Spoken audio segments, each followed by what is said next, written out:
Hello student, welcome to you all. जैसा कि आप सभी को पता होगा कि हमने पहले वीडियो में यूनिवर्स को शुरू किया था और इस वीडियो में हम यूनिवर्स के पार्ट 2 यानी पूरे यूनिवर्स टॉपिक को ही समाप्त कर देंगे और इस वीडियो में हम लोग स्टार्ट करेंगे सोलर सिस्टम टॉपिक से। तो एक्चुअली में सोलर सिस्टम होता क्या है? सोलर सिस्टम हर एक तारे और उस तारे से संबंधित सभी खगोलीय पिंड के समूह को कहते हैं। जिस समूह में तारा उस तारे के ग्रेविटेशनल फोर्स के साथ जुड़े हुए सभी ग्रह, उन ग्रहों से जुड़े हुए सभी उपग्रह, साथ ही उल्कापिंड, धूमकेतु और भी जितने भी खगोलीय पिंड होते हैं उस तारे से, उस तारे के ग्रेविटेशनल फोर्स के कारण जुड़े हुए उन सभी के समूह को हम सौरमंडल, सोलर सिस्टम बोलते हैं। एक और बात बताते हैं हम आपको कि हमारा सूर्य और ब्रह्मांड में उपस्थित सभी तारे, साथ ही साथ वीनस यानी शुक्र और यूरेनस, जो हमारे सौरमंडल के 2 ग्रह हैं, ये ईस्ट टू वेस्ट घूर्णन करते हैं यानी घूमते हैं। वहीं बात करें कि सभी तारों में एक एक्सेप्शन, एक अपवाद, पोलर स्टार, जो कि माइनर अर्सा मेजर यानी कि लघु सप्तऋषि तारामंडल का हिस्सा है, यानी पोलर स्टार, और इसके साथ ही साथ हमारा अर्थ और बाकी का प्लेनेट वीनस और यूरेनस को छोड़ के इनका जो घूर्णन होता है वह वेस्ट टू ईस्ट होता है, यानी पश्चिम से पूर्व की ओर होता है। हमारे सौरमंडल का एक छोटा सा स्ट्रक्चर, जिसमें सबसे पहले तारे के रूप में हमारा सूर्य, उसके बाद एक एक करके सभी ग्रह, जैसे कि पहले स्थान पर आता है मरकरी यानी बुध, दूसरे स्थान पर वीनस, शुक्र, तीसरे स्थान पर हमारी प्यारी पृथ्वी अर्थ, चौथे स्थान पर मंगल ग्रह यानी मार्स। इन चारों ग्रहों को एक साथ मिला के टेरेस्ट्रियल प्लेनेट यानी पार्थिव ग्रह बोला जाता है। इसके बाद आता है एक एस्टेरॉयडल बेल्ट, यानी कि यह कंकड़ पत्थर की एक पट्टी होती है। इसके तुरंत बाद आता है जुपिटर यानी बृहस्पति ग्रह। इसके बाद छठे नंबर पे आता है सैटर्न शनि ग्रह। इसके बाद 7वें नंबर पे आता है यूरेनस अरुण, और लास्ट में नेपच्यून यानी वरुण आता है। इसके बाद प्लूटो, जिसे 2006 में ही ग्रहों की श्रेणी से बाहर निकाल दिया गया था। फिर बात आती है क्यूपर बेल्ट की, जो कि हमारी पृथ्वी से 20 एस्ट्रोनॉमिकल यूनिट दूर है। एस्ट्रोनॉमिकल यूनिट की बात हमने पिछले वीडियो यूनिवर्स वाले में कर चुकी है। इस क्यूपर बेल्ट में ही बहुत सारे बौने ग्रह उपस्थित हैं, जैसे इरिस, मेकमेक इत्यादि। इसके बाद पृथ्वी से हमारे 20,000 एस्ट्रोनॉमिकल यूनिट दूर एक ओट क्लाउड पाया जाता है, जो हमारे सौरमंडल का सबसे बाहरी सीमा है, और इसके बाद हमारा सौरमंडल समाप्त हो जाता है। अब सबसे पहले बात करेंगे हमारे सौरमंडल का जो मुखिया है उसके सूर्य की। सूर्य हमारे आकाशगंगा दुग्ध मेखला यानी मिल्की वे का एक तारा है, और इसकी ग्रेविटेशनल फोर्स के कारण इससे अन्य 8 ग्रह और भी बाकी इसके सौरमंडल के सभी खगोलीय पिंड इससे संबंधित हैं। हमारे सौरमंडल का 99.86% द्रव्यमान केवल सूर्य में ही समाहित है। सूर्य की संरचना में 74% केवल हाइड्रोजन, 23% हीलियम और 3% में अन्य गैसें हैं। सूर्य का व्यास पृथ्वी के व्यास से 109 गुना ज़्यादा है, और वहीं बात करें कि द्रव्यमान में, तो सूर्य का द्रव्यमान 3,35,000 गुना ज़्यादा है हमारी पृथ्वी के द्रव्यमान से। अब हम अपने सूर्य की संरचना को अंदर से बाहर की ओर देखेंगे। इसकी संरचना को, स्ट्रक्चर को 2 भागों में विभक्त किया गया है, बांट दिया गया है। पहला आंतरिक भाग इंटरनल लेयर, और दूसरा बाह्य भाग एक्सटर्नल लेयर। बात करेंगे इंटरनल लेयर की, जिसमें कोर, जिसे हिंदी में भी कोर ही बोलते हैं, दूसरा आएगा रेडिएटिव जोन, जिसे विकिरण मेखला बोलते हैं, और तीसरा आएगा कन्वेक्शनल जोन, जिन्हें संवहन मेखला बोलते हैं। बात करेंगे बाह्य लेयर की, तो इसमें आएंगे कन्वेक्शनल जोन के ही ठीक बाहर की ओर बाह्य भाग में पहला है प्रकाश मंडल, जिसे फोटोस्फीयर, और यहीं से हमारा सूर्य दिखाई पड़ना शुरू हो जाता है। दूसरा है वर्णमंडल, जिसे क्रोमोस्फीयर बोलेंगे, और तीसरा है कोरोना, जिसे सूर्य किरीट या सूर्य मुकुट के नाम से जानते हैं, और इंग्लिश में भी इसे कोरोना ही बोलते हैं। कोरोना जो होता है वह पूरे सूर्य, तो एक बार फिर से अंदर से बाहर की ओर सूर्य के परतों के बारे में देखेंगे, ध्यान से सुनिएगा। सबसे केंद्र में कोर, उससे बाहर विकिरण मेखला जिसे रेडिएटिव जोन बोलते हैं, उससे बाहर संवहन मेखला जिसे कन्वेक्शन जोन बोलते हैं, और उसके बाहर प्रकाश मंडल जिसे फोटोस्फीयर बोलते हैं। प्रकाश मंडल के बाहर वर्णमंडल जिसे क्रोमोस्फीयर बोलते हैं, और सूर्य का सबसे बाहरी भाग कोरोना जिसे सूर्य किरीट या सूर्य मुकुट के नाम से भी जाना जाता है। सूर्य की जो अवस्था होती है वह गैसीय और प्लाज्मा अवस्था होती है। सूर्य भी हमारे सौरमंडल में उपस्थित सभी ग्रहों की ही तरह परिक्रमण करता है और परिभ्रमण भी करता है। परिक्रमण वह हमारी मिल्की वे गैलेक्सी का करता है और उसको एक चक्कर पूरा करने में 25 करोड़ वर्ष लग जाते हैं, और इसी 25 करोड़ वर्ष को हम ब्रह्मांड वर्ष या कॉस्मोस ईयर के नाम से जानते हैं। बात करेंगे सूर्य के केंद्र की यानी कोर की, तो उसका तापमान और दाब दोनों ही अत्यधिक होता है। इसका तापमान लगभग 15 मिलियन डिग्री सेल्सियस होता है और यह प्लाज्मा अवस्था में होता है। यहाँ पे नाभिकीय संलयन होता है जहाँ पे 4 हाइड्रोजन मिलकर एक हीलियम का निर्माण करते हैं। वही बात करें दूसरे लेयर की, जो कि रेडिएटिव जोन है यानी विकिरण मेखला, यहाँ पे विद्युत चुंबकीय विकिरण के रूप में ऊर्जा स्थानांतरित होती है।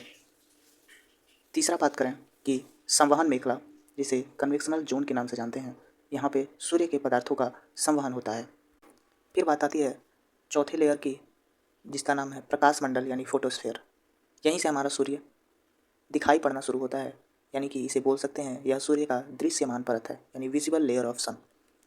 इसका तापमान 6000 डिग्री सेल्सियस होता है और इसमें ग्रेन्यूल्स के रूप में पाए जाते हैं। यहाँ पे विस्फोट होते रहते हैं बहुत ज़्यादा एनर्जी होने के कारण, और यहाँ पे विस्फोट होने के कारण ब्लैक स्पॉट क्रिएट हो जाते हैं जिसे सौर कलंक के नाम से जानते हैं, और यहीं पर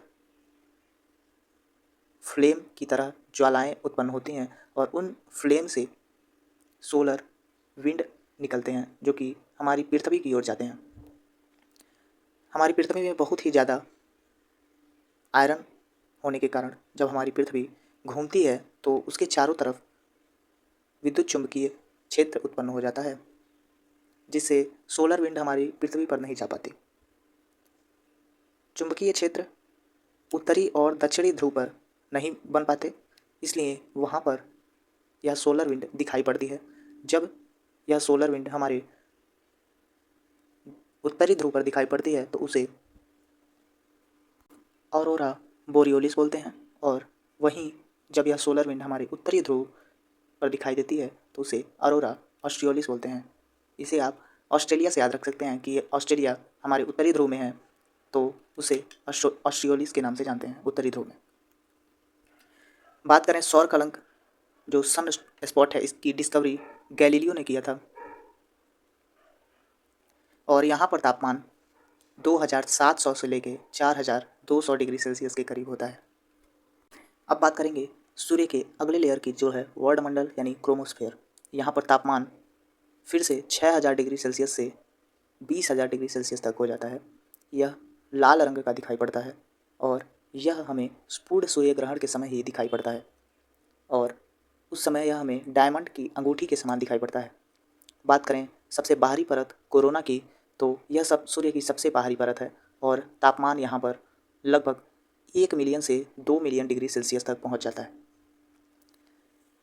यहाँ एक्सरे किरणों का उत्सर्जन होता है और यह भी परत हमें केवल पूर्ण सूर्य ग्रहण के ही समय दिखाई पड़ती है। अब बात करेंगे कुछ महत्वपूर्ण सोलर अभियान की, सोलर मिशन की, जिसमें सबसे महत्वपूर्ण है पार्कर सोलर प्रोब, जिसे टच द मिशन के नाम से जानते हैं, और इसका शुरुआत नासा ने किया था नवंबर 2018 में।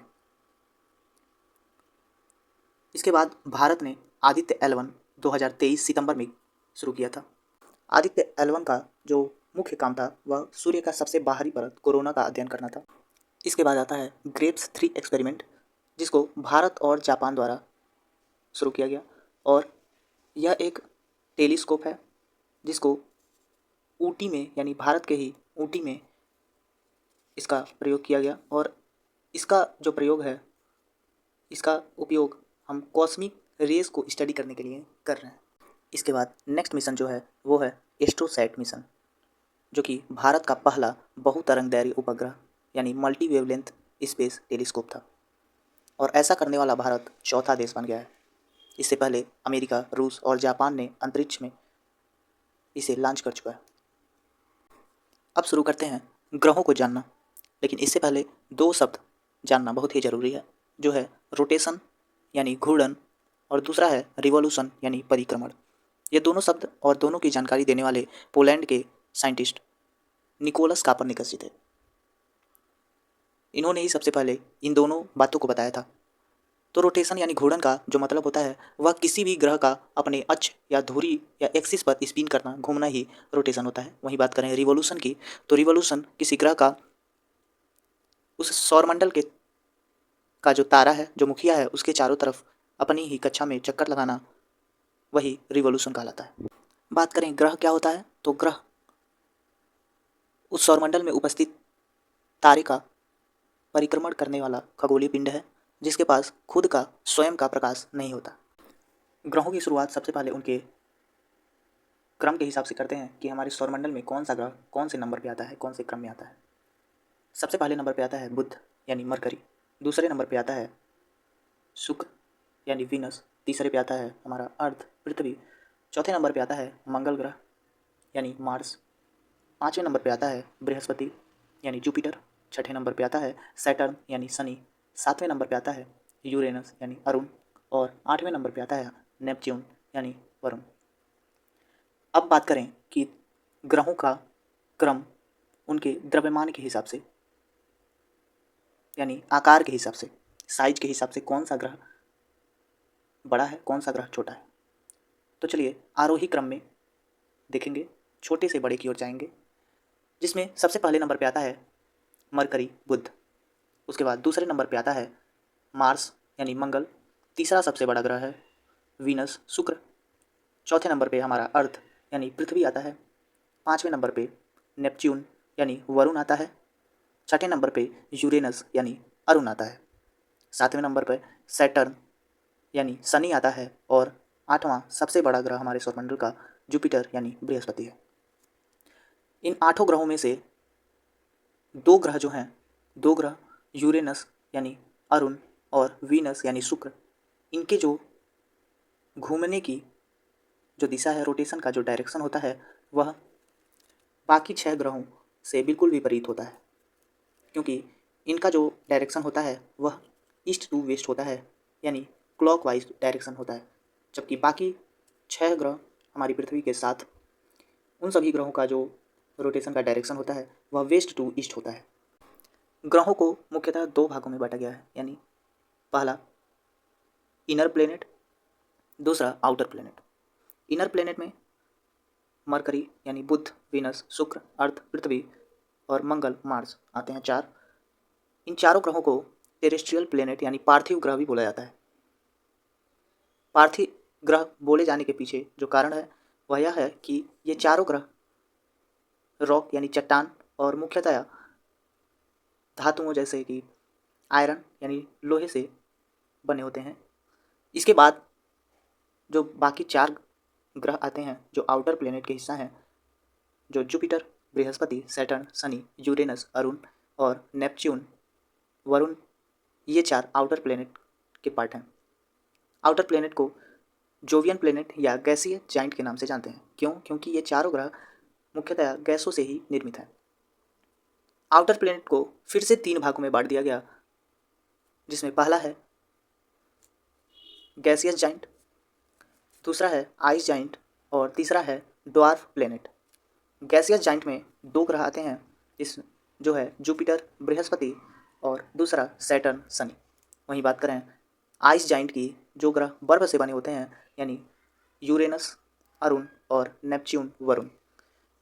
बात करें ड्वार्फ प्लेनेट की, जिसमें प्लूटो, सीरस, इरिस, मेकमेक जैसे ड्वार्फ प्लेनेट आते हैं।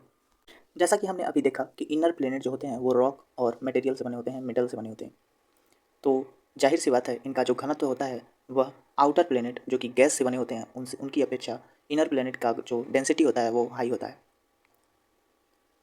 वहीं बात करें आउटर प्लेनेट का जो डेंसिटी होता है वह कम होता है। डेंसिटी ज़्यादा होने के कारण इनर प्लेनेट का जो स्पिनिंग टाइम होता है यानी रोटेशनल पीरियड होता है, अपने धुरी पर घूमने का जो समय होता है वह ज़्यादा होता है। और गैसियस जाइंट यानी कि जोवियन प्लेनेट, आउटर प्लेनेट का जो रोटेशनल पीरियड होता है वह कम होता है अपेक्षाकृत इनर प्लेनेट के। इनर प्लेनेट के पास उपग्रहों की संख्या बहुत ही कम होती है, जिसमें बुध और शुक्र के पास तो एक भी उपग्रह नहीं है। पृथ्वी के पास एक उपग्रह चंद्रमा और मंगल के पास 2 उपग्रह फोबोस और डीमोस के नाम से हैं। वहीं बात करें आउटर प्लैनेट्स की तो इनमें उपग्रहों की संख्या सबसे ज़्यादा पाई जाती है और अभी के समय में सबसे ज़्यादा उपग्रहों की संख्या वाला जो ग्रह है वह शनि है। जो इनर प्लैनेट होते हैं, आंतरिक ग्रह जो होते हैं, उनमें उनके चारों तरफ रिंग नहीं पाए जाते हैं, यानी छल्ले जो होते हैं वह नहीं पाए जाते हैं। क्यों? क्योंकि यहाँ पे तापमान बहुत ही ज़्यादा होता है। वहीं बात करें आउटर प्लैनेट तो इनके चारों तरफ छल्ले पाए जाते हैं। जो इनर प्लैनेट का एटमॉस्फेयर होता है वह तापमान और टेम्परेचर के कारण बहुत ही पतला होता है। वहीं आउटर प्लैनेट का जो एटमॉस्फेयर होता है वह कम टेम्परेचर होने के कारण बहुत ही थिक होता है। इनर प्लैनेट जो होते हैं वह साइज में भी इस्तेमाल होते हैं, छोटे साइज के होते हैं, जबकि आउटर प्लैनेट जो होते हैं वह लार्जर इन साइज होते हैं। 2006 में अंतर्राष्ट्रीय खगोलीय संघ, इंटरनेशनल एस्ट्रोनॉमिकल यूनियन, इन्होंने प्लैनेट की एक विशेष परिभाषा दी। उन्होंने कहा कि ऐसे खगोलीय पिंड जो सूर्य की परिक्रमा कर रहे हो। दूसरा बोला कि उनके पास ऐसा इतना द्रव्यमान हो कि वह अपना आकार गोल रख सकें। साथ ही तीसरे बिंदु कि उनकी जो कक्षा हो जिसमें वह सूर्य की परिक्रमा कर रहे हैं वह निश्चित होनी चाहिए। जब उन्होंने इस परिभाषा के अनुसार हमारे सौरमंडल में खगोलीय पिंडों को छांटना और देखना शुरू किए तो उसमें से केवल 8 ही खगोलीय पिंड ग्रह की उपाधि प्राप्त कर पाए। बाकी के कुछ खगोलीय पिंड दो पहले और दूसरे बातों को पर खरे उतर रहे थे, जबकि तीसरे उनकी कक्षा निश्चित नहीं थी। ऐसे खगोलीय पिंडों को ड्वार्फ प्लैनेट की श्रेणी में रखा गया। एक नया श्रेणी ड्वार्फ प्लैनेट की बनाई गई, बौने ग्रहों की बनाई गई, जो कि ऐसे खगोलीय पिंड होते हैं जो सूर्य की परिक्रमा तो करते हैं, वो गोल भी होते हैं, बल्कि उनकी जो कक्षा होती है वह निश्चित नहीं होती है। और ड्वार्फ प्लैनेट में जैसे प्लूटो, इरिस, मेकमेक और बौने ग्रहों में सबसे बड़ा जो बौना ग्रह है वह इरिस है। दूसरे नंबर पे बड़ा प्लूटो है। प्लूटो की खोज का श्रेय क्लाइड टॉम्बा को जाता है। अब वहीं बात कर लें कि जो बौने ग्रह हैं उनका सूर्य से दूरी के क्रम में नज़दीक से दूर की तरफ का सफ़र। सूर्य के सबसे नज़दीकी जो बौना ग्रह है वह है सीरस, जो बृहस्पति यानी जुपिटर ग्रह के पास स्थित है। उसके बाद है प्लूटो, फिर तीसरे नंबर पे हाउमिया, चौथे नंबर पे मेकमेक और पाँचवें नंबर पे इरिस, जो सबसे बड़ा बौना ग्रह है। अब ग्रहों से संबंधित कुछ महत्वपूर्ण फैक्ट, तथ्यों को जानेंगे। हमने पीछे पढ़ा कि ग्रहों में 2 तरीके की गति पाई जाती है, पहला घूर्णन और दूसरा परिक्रमण। बात करेंगे घूर्णन से रिलेटेड तथ्यों की, जिसमें पहला है कि हमारी पृथ्वी का घूर्णन का समय यानी एक चक्कर अपनी धुरी पर कंप्लीट करने में, पूरा करने में पृथ्वी कितने समय लेती है, तो 23 घंटे 56 मिनट। यह अपनी धुरी पर 1674 किलोमीटर प्रति घंटे की स्पीड से घूमती है और जिसके कारण दिन व रात की घटना घटित होती है। बात करें सबसे कम समय में घूर्णन को कंप्लीट करने यानी कि एक चक्कर अपनी धुरी पर कंप्लीट करने वाला, पूरा करने वाला ग्रह कौन सा है, तो वह है जुपिटर। वह लगभग 10 घंटे में ही अपनी धुरी पर एक चक्कर पूरा कर लेता है। बात करें कि सबसे ज़्यादा समय लेने वाला ग्रह कौन सा है अपनी धुरी पर एक चक्कर पूरा करने में, तो हमारे सौरमंडल का शुक्र ग्रह, जो कि सूर्य से दूरी के क्रम में तीसरे स्थान पर आता है, वह 243 दिन का समय लेता है अपनी अक्ष पर घूमने में। यह इकलौता हमारे सौरमंडल का ग्रह है जहाँ पर एक दिन 1 वर्ष से भी बड़ा होता है। अब बात करेंगे परिक्रमण से रिलेटेड कुछ फैक्ट की, जिसमें सबसे कम समय लेने वाला जो बुध ग्रह है वह सबसे कम समय में अपने परिक्रमण को यानी एक चक्कर सूर्य का पूरा कर देता है 88 दिनों में। वहीं बात करें जो नेपच्यून है वह सबसे ज़्यादा समय लेता है क्योंकि वह सूर्य से अधिक दूर है। अब बात करेंगे सूर्य के समीप सबसे पहले ग्रह बुध की, जो कि सूर्य के सबसे समीपी ग्रह है और इसका परिक्रमण काल भी यानी सूर्य के चारों तरफ चक्कर लगाने का जो समय है वह सभी ग्रहों में सबसे कम है। यह 88 दिनों में सूर्य के चारों तरफ का चक्कर यानी परिक्रमण पूरा कर देता है। यहाँ पर कोई भी वायुमंडल नहीं पाया जाता। साथ ही बता दें कि यहाँ पर इस ग्रह पर तापांतर सर्वाधिक होता है। तापांतर का मतलब बुध ग्रह का जो भाग सूर्य के दूसरे तरफ होता है वहाँ पर लगभग तापमान -200 के करीब पहुँचता है और जो भाग सूर्य के सीधे पड़ता है वहाँ पर तापमान लगभग 400 के करीब पहुँच जाता है। तो दोनों का तापांतर निकालने पर लगभग 600 डिग्री सेल्सियस के करीब तापमान हो जाता है। बात करेंगे दूसरे ग्रह शुक्र की यानी वीनस की, जो कि सूर्य से दूसरे स्थान पर आता है। शुक्र का जो घूर्णन समय है वह इसके परिक्रमण समय से ज़्यादा है, यानी बात करें शुक्र पर एक दिन 1 साल से बड़ा होता है और इसका जो मुख्य कारण है यह इसके वायुमंडल में सबसे ज़्यादा ग्रीन हाउस इफेक्ट के कारण होता है और इसी के कारण यह हमारे सौरमंडल का सबसे गर्म ग्रह के नाम से जाना जाता है। यहाँ पर जो green house gas carbon dioxide के रूप में 96% पाया जाता है। शुक्र का आकार और साथ ही साथ गुरुत्वाकर्षण और अन्य भी चीज़ें हमारे पृथ्वी से मिलने के कारण इसे पृथ्वी की जुड़वा बहन के नाम से भी जाना जाता है। साथ ही इसे एक और नाम से भोर व सांझ के तारे के नाम से भी जाना जाता है। बात करें शुरुआती दोनों ग्रहों यानी बुध और शुक्र दोनों के ही पास कोई भी अपना उपग्रह नहीं है। बात करेंगे अब तीसरे ग्रह मंगल यानी मार्स की, जिसे हम लाल ग्रह के नाम से भी जानते हैं। यहाँ पर आयरन ऑक्साइड की उपस्थिति के कारण यह ग्रह हमें लाल रंग का दिखाई पड़ता है। इसके बाद स्वयं का प्राकृतिक 2 सैटेलाइट यानी उपग्रह पाए जाते हैं, जिसमें से पहला है फोबोस और दूसरा है डीमोस।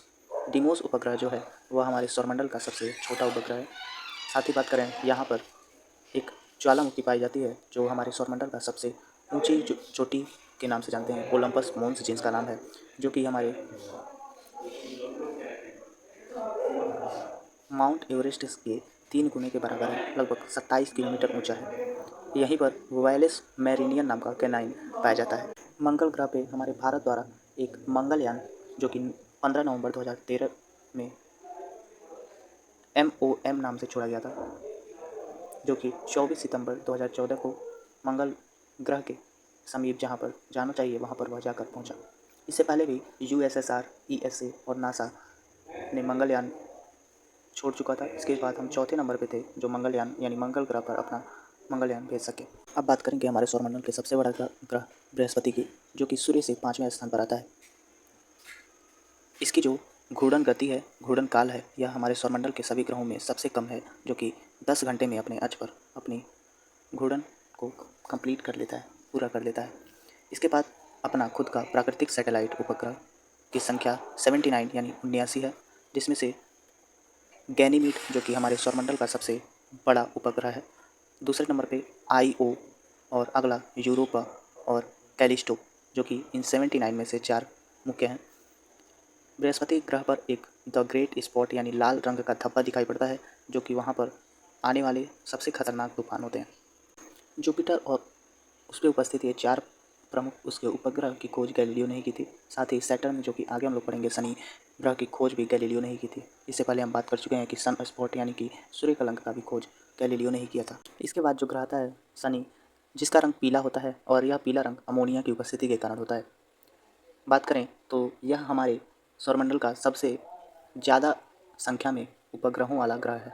इसके पास प्राकृतिक उपग्रहों की संख्या 82 है और उसमें से प्रमुख जो है वह टाइटन है। बताया जाता है कि पृथ्वी के बाद यहाँ पर टाइटन उपग्रह पर हमें टाइटन पर भी जीवन संभव हो सकता है, क्योंकि यहाँ पर भी पानी के साक्ष्य मिले हैं। टाइटन जो कि हमारे सौरमंडल का दूसरा सबसे बड़ा उपग्रह है, बात करें तो शनि के चारों तरफ एक वलय देखने को मिलता है जो कि आइस और धूल के कणों से बना होता है। इससे पहले हमने आपको बताया कि शनि का भी खोज गैलीलियो ने ही किया था। चलिए अब बात करते हैं अपने अगले ग्रह अरुण की यानी यूरेनस की, जिसका खोज विलियम हर्शल ने की थी और इसके भी चारों तरफ एक रिंग यानी वलय देखने को मिलता है। साथ ही इसे लेटा हुआ ग्रह के नाम से जाना जाता है क्योंकि यह लगभग 90 डिग्री के करीब टिल्टेड है। इसके पास भी 27 उपग्रह हैं। बात करेंगे कि हमारे सौरमंडल का सबसे अंतिम ग्रह वरुण यानी नेपच्यून की, जो कि आकार में चौथा सबसे बड़ा ग्रह है और द्रव्यमान के आधार पर तीसरा सबसे बड़ा ग्रह है। इसके पास ज्ञात चंद्रमा की संख्या 13 है और इसकी खोज जोहान गैले और ले वेरियर ने की थी। एक मिशन भेजा गया था नासा के द्वारा 1986 में, वोयेगर मिशन, जो कि इससे भी दूर चला गया है, यानी कि मानव द्वारा भेजा गया ब्रह्मांडीय मिशन में सबसे दूर जाने वाला जो मिशन है वह वोयेगर मिशन ही है, जो नासा द्वारा भेजा गया था। अब बात करेंगे हमारे सौरमंडल में उपस्थित हमारी पृथ्वी ग्रह यानी कि अर्थ का। एक वर्ड होता है गोल्डीलॉक्स जोन। गोल्डीलॉक्स जोन क्या होता है? हमारे सौरमंडल में वह स्थान, वह एरिया जहाँ पर ना तो टेम्परेचर बहुत ज़्यादा हो और ना ही बहुत कम हो, जहाँ पर जीवन जीने योग्य इन्वायरमेंट हो, जीवन जीने योग्य जोन हो, वही गोल्डीलॉक्स जोन होता है। और इसी गोल्डीलॉक्स जोन में हमारी अर्थ आती है जहाँ पर जीवन संभव हो पाता है। इसका आकार की बात करें तो इसकी आकार जियोइड शेप की है और इसका आयु 4.5 बिलियन ईयर है। बात करें इसके कक्षीय समतल झुकाव की तो 66.5 डिग्री है और बात करें अक्ष पर झुकाव की एक्सियल टिल्ट की तो 23.5 डिग्री है और ऑर्बिटल प्लेन की यानी कक्षीय समतल की तो 66.5 डिग्री। बात करें हमारे सौरमंडल में सबसे ज़्यादा घनत्व वाले ग्रह की तो सबसे ज़्यादा डेंसिटी हमारी पृथ्वी की है, जो कि 5.51 ग्राम पर सेंटीमीटर क्यूब है। इसके पास खुद का अपना एक सैटेलाइट जो कि चंद्रमा है और यह पश्चिम से पूर्व की तरफ चक्कर लगाती है। पृथ्वी और सूर्य के बीच की जो दूरी है वह लगभग 15 करोड़ किलोमीटर की है, लेकिन एक समय ऐसा आता है जब सूर्य और पृथ्वी के बीच की दूरी सबसे कम होती है। उसे उपसौर यानी कि पेरिहीलियन के नाम से जानते हैं, जो कि 3 जनवरी को होता है। और वहीं बात करें 4 जुलाई को, जब सूर्य और पृथ्वी की दूरी सबसे दूर होती है यानी बीच की दूरी सबसे ज़्यादा होती है, उसे अपसौर या एफेलियन बोलते हैं। अब कुछ अन्य आकाशीय पिंडों के बारे में चर्चा करेंगे, जिसमें पहला है धूमकेतु, जिसे पुच्छल तारे या कॉमेट के नाम से भी जानते हैं। जो केतु होते हैं उन्हें पुच्छल तारे का नाम इसलिए दिया जाता है क्योंकि इनकी जो संगठन होती है, बनावट होती है, वह गैस, धूल के कण और आइस पार्टिकल यानी कि बर्फ कणों से बने होते हैं। जब यह सूर्य के नज़दीक जाते हैं तब इनके संगठन में उपस्थित बर्फ के कण पिघलने लगते हैं और गैस के साथ पीछे की तरफ निकलने लगते हैं, जिससे दूर से देखने पर यह पूंछ की भांति पता लगती है, इसलिए इसे पुच्छल तारे के नाम से भी जानते हैं। धूमकेतु का जो व्यास होता है वह लगभग 100 मीटर से 20 किलोमीटर तक का होता है। इसमें हैली नाम का एक धूमकेतु है जो 76 ईयर बाद दिखाई पड़ता है, यानी कि 76 साल में एक बार। हेली धूमकेतु हमें 1986 में दिखाई पड़ा था, अब अगला बार हमें 2062 यानी कि 2062 में दिखाई पड़ेगा। मानव द्वारा भेजा गया जो मिशन था धूमकेतु की स्टडी के लिए, वह जो पहला मिशन था वह 67P नाम के धूमकेतु पर गया और उस मिशन का नाम रोसेटा था। धूमकेतु की कक्षा जो होती है वह निश्चित नहीं होती है, यानी कि इनका जो ऑर्बिट होता है वह अनडिफाइन होता है। कुछ अन्य धूमकेतु जैसे हेल बॉब और सुमेकर। बात करेंगे अगले खगोलीय पिंड जो कि एस्टेरॉयड हैं, या जिन्हें क्षुद्र ग्रह या अवान्तर ग्रह भी जानते हैं। यह क्षुद्र ग्रह जो होते हैं वह मंगल और बृहस्पति के मध्य छोटे छोटे चट्टानों और भारी धातुओं से निर्मित खगोलीय पिंड हैं, जो कि मंगल और बृहस्पति के मध्य एक क्षुद्र ग्रहों की पट्टी पाई जाती है, जहाँ पर ये सभी उपस्थित होते हैं। जिनमें सबसे बड़ा जो क्षुद्र ग्रह है यानी लार्जेस्ट एस्टेरॉयड जो है वह है सीरस, जिसे अब ड्वार्फ प्लैनेट के नाम से भी जाना जाता है। एस्टेरॉयड को का स्टडी करने के लिए नासा ने जो मिशन भेजा था जिसका नाम लूसी और साइकी है। एस्टेरॉयड की जो व्यास होती है वह लगभग 10 मीटर से लेकर 400 किलोमीटर तक की होती है। बात करें अपने सौरमंडल में उपस्थित कुछ और खगोलीय पिंड जिसमें उल्का या मेटेओरॉइड है, साथ ही मिट्योर जिसे उल्कास में बोलते हैं, और एक और मेटेओरॉइड जिसे उल्कापिंड बोलते हैं। तो इंग्लिश में ही देखेंगे मेटेओरॉइड क्या होता है। जब खगोलीय पिंड यानी पत्थर समान जो खगोलीय पिंड होता है वह हमारे स्पेस में होता है तब इसे मेटेओरॉइड बोलेंगे। जब यही हमारे वायुमंडल में एंटर कर जाता है तो उसे मिट्योर बोलेंगे, और कुछ बचा हुआ भाग जब हमारे पृथ्वी की सतह से आकर के टकरा जाता है उसे उल्का पिंड यानी मेटेओरॉइड बोलेंगे। इसी को हम टूटता हुआ तारा या बहुत ज़्यादा शाइन करने पे फायर बॉल के नाम से जानते हैं। जो मेटेओरॉइड की जो व्यास होती है, डायमीटर होती है, वह 1 mm से लेकर के 1 मीटर तक हो सकती है। चलिए बात करेंगे दूसरे खगोलीय पिंड एक्सोप्लैनेट के नाम से जाना जाने वाला। यह ऐसे ग्रह होते हैं जो हमारे सूर्य के अलावा किसी अन्य तारे की परिक्रमा कर रहे होते हैं। जैसे कि कुछ ग्रहों के कुछ एक्सोप्लैनेट के नाम प्रोक्सिमा बी, जो प्रोक्सिमा सेंचुरी जो कि हमारे सूर्य के सबसे नज़दीकी तारा है, वह भी हमारे प्रोक्सिमा का ही चक्कर लगाता है। साथ ही GS 1132 बी, प्लेनेट 9, ये सभी हमारे सूर्य के अलावा दूसरे तारों की परिक्रमा करते हैं। बात करें दूसरे खगोलीय पिंड यानी सर्कम बाइनरी प्लेनेट यानी सर्कम बाइनरी ग्रह की, ये क्या होता है? तो यह हमारे सौरमंडल के ऐसे ग्रह होते हैं जो कि एक साथ 2 तारों की परिक्रमा कर रहे होते हैं। जैसे एग्जाम्पल के रूप में केपलर 1647 जो ग्रह है वह एक साथ 2 तारों का परिक्रमा करता है। आज का लेक्चर हमारा यहीं पे समाप्त होता है। अगला लेक्चर हमारा चंद्रमा यानी हमारे पृथ्वी के उपग्रह मून का होगा। अगर थोड़ा भी आपको इस वीडियो से सपोर्ट मिले तो हमें भी सपोर्ट दिखाइएगा। धन्यवाद।